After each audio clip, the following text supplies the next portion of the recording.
Leman Russ, the Wolf King, was born under the harshest conditions imaginable on the icy death world of Fenris. Cast through the war by the dark forces of chaos, he was found and raised by a mighty she-wolf, alongside her cubs, Freki and Geri. From the start, Russ was different, exhibiting intelligence and strength far beyond any wolf or human. He became a legend among the Fenrisians, known for protecting his pack and eventually encountering the warriors of King Tengir. Recognizing his potential, the king took Russ in, raising him as a warrior. Soon, Russ proved himself not just as a fighter, but as a leader, quickly rising to power and becoming the king of Fenris. When the Emperor of Mankind arrived on Fenris during the Great Crusade, disguised as a wanderer, Russ greeted him not with submission, but with challenges. The first was an eating contest, where Russ devoured entire beasts, including 3 aurochs, effortlessly surpassing the Emperor, who struggled to keep up. Next came a drinking contest, where the Emperor consumed 6 barrels of Fenrisian mead. Yet, Russ drained the hall completely dry, leaving the Emperor defeated once more. With a smile, Russ taunted his guest, enjoying his victories. Frustrated, the Emperor finally accused Russ of being nothing more than a glutton and a drunkard, boasting and achieving nothing of significance. Russ's laughter turned to a growl, and he challenged the Emperor to a final test: combat. The Emperor accepted, shedding his disguise and revealing his golden power armor. The battle was fierce and lasted for hours, but in the end, the Emperor struck Russ down with a blow from his power glove, knocking the Wolf King unconscious. When Russ awoke, he admitted his defeat with respect, swearing loyalty to the Emperor as his father. Thus began Russ's journey as the Emperor's loyal son and the leader of the 6th Legion, the Space Wolves. Leaving Fenris, he took up the mantle of Primarch, binding his fierce warriors to the Emperor's cause with the same ferocity that had made him a king on Fenris.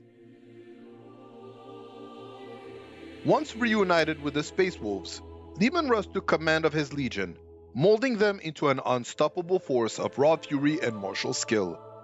His bond with the Space Wolves was one of deep loyalty, where each warrior mirrored his savage spirit. Under his leadership, the Space Wolves earned a reputation as fierce shock troops who struck fear into the enemies of the Imperium. Their greatest victory came during the Wheel of Fire campaign, where they fought orc hordes, losing a third of their forces, but securing the Imperium's hold on crucial sectors. For his victories, Russ was gifted the Spear of Russ and awarded the Fang, the mountain fortress that would become his legion's home. Despite his ferocity in battle, Russ's relationships with his Primarch brothers were often complicated. His fiercest rivalry was with Lionel Johnson, Primarch of the Dark Angels. During the Dulan campaign, the rivalry came to a head when L. Johnson killed the rebel leader Russ had sworn to defeat.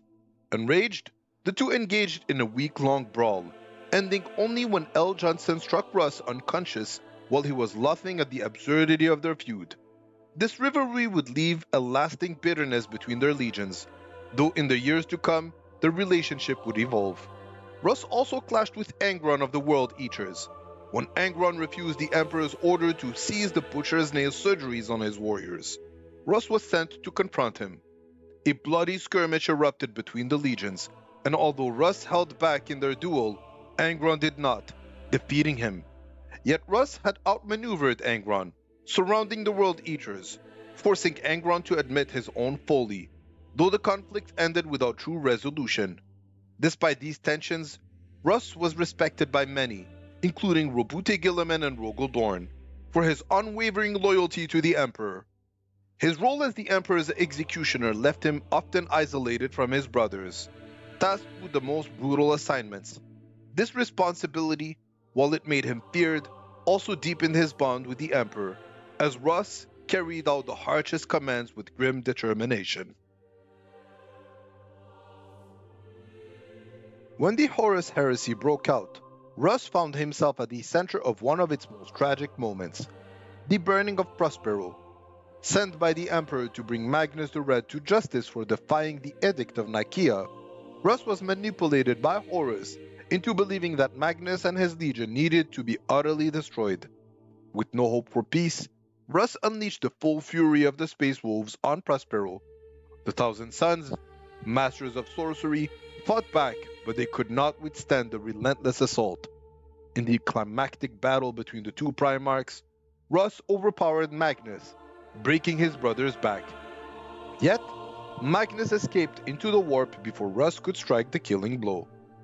After the destruction of Prospero, Russ was left to contemplate the price of his role as the Emperor's executioner.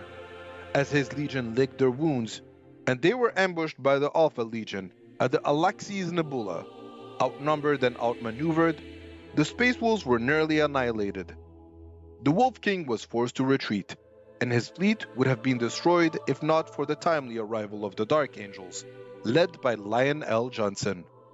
Though their past feud had not been forgotten, the Dark Angels' intervention saved Russ and his warriors from certain doom. Determined to redeem himself after the disaster at Prospero, the Wolf King launched a daring assault on Horus's flagship, the Vengeful Spirit. Russ sought to end the heresy by confronting his brother directly. Armed with the Spear of Russ, he managed to wound Horus, piercing his armor and purging some of the corruption that Chaos had brought upon him. But in a moment of hesitation, the Wolf King failed to deliver the killing blow.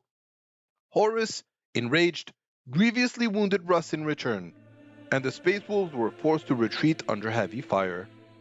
Barely alive, the Wolf King and his forces were pursued by Abaddon to the planet Yarant, where they were besieged. It was here that Corvus Corax and the Raven Guard intervened, saving the battered Space Wolves. Corax, leading his forces with precision, allowed the Space Wolves to evacuate, dragging the wounded Russ to safety. Russ, though broken and unconscious, had been saved from death, but the battle had taken a heavy toll on him and his legion. After his recovery on Deliverance, Russ was changed. His once unshaken confidence had been replaced with a grim sense of duty. He knew that the heresy would end without his direct role in it, but he vowed to continue fighting for the Emperor until his last breath.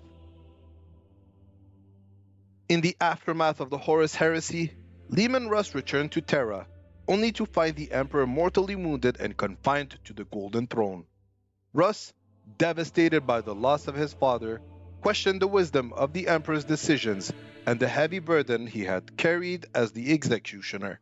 With the Imperium in shambles, Russ turned his focus inward, leading the Space Wolves in the Imperium's defense during the time of the Scouring, hunting down the remaining traitor forces. Years later, during a great feast on Fenris, the Wolf King experienced a vision of the future, the coming of the Wolf Time, the final battle against Chaos. Gathering his Varagir, Russ left Fenris disappearing into the Eye of Terror. Before leaving, he entrusted Bjorn the Fell-Handed with the leadership of the Space Wolves, marking the beginning of the Great Hunts, where his legion would search the galaxy for their missing Primarch. Russ's legacy endures through the Space Wolves, whose fierce independence and loyalty to the Emperor remain unshakable. The myth of his return during the Wolf Time continues to inspire the Space Wolves, who believe that their Primarch will one day return to lead them in the final battle against Chaos. Until then, the seat of the Wolf King at the table remains empty, his return awaited by his sons.